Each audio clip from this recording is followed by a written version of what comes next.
বিসিবির আইনে যদি প্রিভিলেজ ডকুমেন্ট হয় তাহলে সেটা মনে করেন যে হয়তো বা মিডিয়াতে দেবেন না। এই অভিযোগটা নিয়ে ওনাদের তো তদন্ত অনেক আগে, এবং কেউ যদি দোষী থেকে থাকেন তাহলে সে ব্যবস্থা ওনারা আগেও নিতে পারতেন। বা রিপোর্ট ওনারা যে প্রকাশ করবেন বা করেছেন, ওনারা তো রিপোর্টটা পেয়েছেন, আপনাদেরকে জানিয়েছেন কিনা সেটাও আমরা জানি না। আপনি যেই কমিটির বিরুদ্ধে অভিযোগ, সেই কমিটির কোনো কর্তা ব্যক্তিকে আপনি সেই কমিটিতে রাখতে পারেন না। না অভিযোগ করলেও বিসিবির মতো একটা প্রতিষ্ঠানের দায়িত্ব আছে। এই বিষয়টা যখন পত্রপত্রিকায় এসছে, আন্তর্জাতিকভাবে জাতীয় পত্রপত্রিকায় এসছে, তখনই কিন্তু বিসিবি এই বিষয়টা নিয়ে আরও আগে এই কমিটি গঠন করতে পারতেন। মূল বিষয়টা হচ্ছে যে বিগত বেশ কিছুদিন আগে 2025 সালের শেষ দিকে একজন কৃতি ক্রিকেটার, সাবেক একজন ক্রিকেটার জাহানারা আলম, তিনি কিছু অভিযোগ উত্থাপন করেছিলেন আপনার ক্রিকেট বোর্ডের কয়েকজন কর্মকর্তা, বিশেষ করে একজনের বিরুদ্ধে, যেটা জাতীয় এবং আন্তর্জাতিক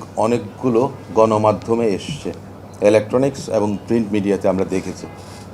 তো এই বিষয়ে আপনার ক্রিকেট বোর্ডের একটা দায়িত্ব আছে। ক্রিকেট বোর্ডের যে নির্লিপ্ততা ছিল, ওনারা যে নিশ্চুপ ছিলেন, আমরা প্রকারান্তরে একটা বিষয় জেনেছিলাম, যার বিরুদ্ধে অভিযোগ করেছিলেন জাহানারা আলম, ওনাকে সাসপেন্ড করার পরদিন আবার রিইনস্টেট করেছেন। তো এই বিষয়টা আরেকজন কৃতি খেলোয়াড়, আপনার Commonwealth shooting champion Sabrina Sultana, উনি আপনার জনস্বার্থে একটা রিটের আবেদন করেছিলেন। আমাদের সেই রিটের মধ্যে আবেদন ছিল যে 2008 সালের রিট পিটিশনে যে গাইডলাইন দেয়া আছে সেই অনুযায়ী আপনার বাংলাদেশ ক্রিকেট বোর্ড ব্যবস্থা নেবেন।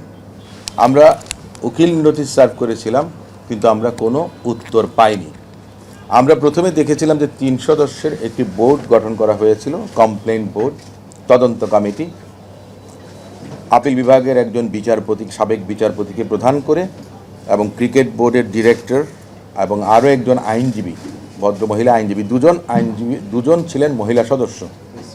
ওই গাইডলাইনে বলা আছে যে নারী সদস্য যদি থাকেন তাহলে নারীকেই কিন্তু কনভেনার করা বা প্রধান করা হবে। যাই হোক, সেখানে পুরুষ কনভেনার হয়েছেন সেটা কোনো বিষয় না, বিষয়টা হচ্ছে যে 5 জনের কথা। এতদিন পর্যন্ত আমরা জেনে এসেছি যে 3 জন, কিন্তু গতকালকে আমরা দেখলাম যে এই রিট দায়েরের পরে, হাইকোর্ট বিভাগের আদেশের পরে রাত্রিবেলা আপনার সম্ভবত 9টার দিকে, সম্ভবত 5 সদস্যের যে বোর্ড, তদন্ত বোর্ড, ওনারা রিপোর্টটা সাবমিট করেছেন।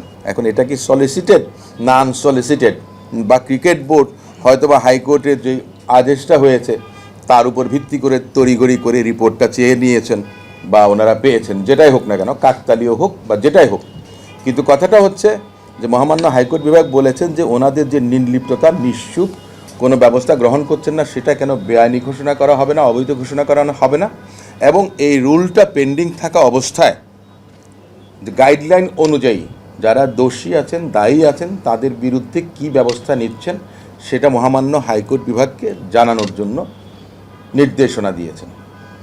এটাই ছিল আপনার মূল রিটের বিষয়বস্তু এবং মহামান্য হাইকোর্ট বিভাগের আদেশ। কিন্তু আমরা গতকাল দেখেছি যে ওনার রিপোর্টটা দিয়েছেন, কিন্তু হাইকোর্ট বিভাগের যে আদেশ, নির্দেশনা যেটা ওনারা দিয়েছেন যে কি ব্যবস্থা নিয়েছেন, কেউ দোষী হতেও পারেন, দোষী নাও হতে পারেন, সেটা ভিন্ন কথা, কিন্তু আপনার ফাইন্ডিংটা কি, ফ্যাক্ট ফাইন্ডিংটা কি আছে সে বিষয়টা, এবং ক্রিকেট বোর্ড কি করেছেন, কেন ওনারা নিশ্চুপ ছিলেন, ওনাদের এই নির্লিপ্ততা, এই দীর্ঘ সময় ওনারা যে বসেছিলেন, কেন সেটা হয়েছে। ওনারা বলেছেন যে জাহানারা আলম নিজে ফর্মালি কোনো কমপ্লেন করেননি, কিন্তু আমি একটা জিনিস বুঝি যে আমাদের সুপ্রিম কোর্ট কিন্তু সুও মোটো অনেক সময় রুল ইস্যু করেন। কোনো পত্রপত্রিকায় দেখা গেছে কোনো আইনজীবী কোর্টের গোচরীভূত দৃষ্টিতে যখন কোনো একটা নিউজ আনেন, তখন কিন্তু সুও মোটো কাউকে, আপনার যে অ্যাফেক্টেড পার্টি বা এগ্রিভড কেউ না অভিযোগ করলেও বিসিবির মতো একটা প্রতিষ্ঠানের দায়িত্ব আছে। এই বিষয়টা যখন পত্রপত্রিকায় এসছে, আন্তর্জাতিকভাবে জাতীয় পত্রপত্রিকায় এসছে, তখনই কিন্তু বিসিবি এই বিষয়টা নিয়ে আরও আগে এই কমিটি গঠন করতে পারতেন। ওনারা কিন্তু নিজেরাই কিন্তু স্টেটমেন্ট করে বলেছেন, আমি ডেইলি সান 3 ডিসেম্বর সম্ভবত, অথবা 17 ডিসেম্বর 2025 ওনারাই স্টেটমেন্ট করেছেন এবং পত্রপত্রিকায় ওনারা পাঠিয়েছেন নিউজ, সেখানে 3 সদস্যের কমিটি করেছেন, যেখানে বলা আছে 5 সদস্য। আর দ্বিতীয় কথাটা হচ্ছে যে আপনার কমপ্লেইন্ট কমিটি যেটা, এটা সব সময় একটা স্ট্যান্ডিং কমিটি হিসেবে থাকবে। নিঃসন্দেহে এটা conflict of interest. A man cannot be a জাজ ফর হিজ ওন কজ। আপনি যেই কমিটির বিরুদ্ধে অভিযোগ সেই কমিটির কোনো কর্তা ব্যক্তিকে আপনি সেই কমিটিতে রাখতে পারেন না, যার কারণে আমি প্রথম আলো আপনার রিপোর্ট করেছিল যে অন্তত দুজন ইন্ডিপেন্ডেন্ট এক্সপার্টকে কমিটিতে রাখা হোক। কেন এই কথাটা এসছে? যে নিরপেক্ষতার প্রশ্নটার জন্য। তো আপনি যেই কাজটা করেছেন, ক্রিকেট বোর্ড বায়াসড হয়ে এই কাজটা করেছেন। এই যে কমিটি, আমরা তো জানি না রিপোর্টটা কি দিয়েছেন, কেউ দায়ী কিংবা দায়ী না আমরা এটাও কিন্তু জানি না, বা ক্রিকেট বোর্ড দায়ী হলে কোনো ব্যবস্থা নেবেন কি নেবেন না সেটাও হয়তো বা আপনাদেরকে জানাননি, বা রিপোর্ট ওনারা যে প্রকাশ করবেন বা করেছেন ওনারা তো রিপোর্টটা পেয়েছেন, আপনাদেরকে জানিয়েছেন কিনা সেটাও আমরা জানি না।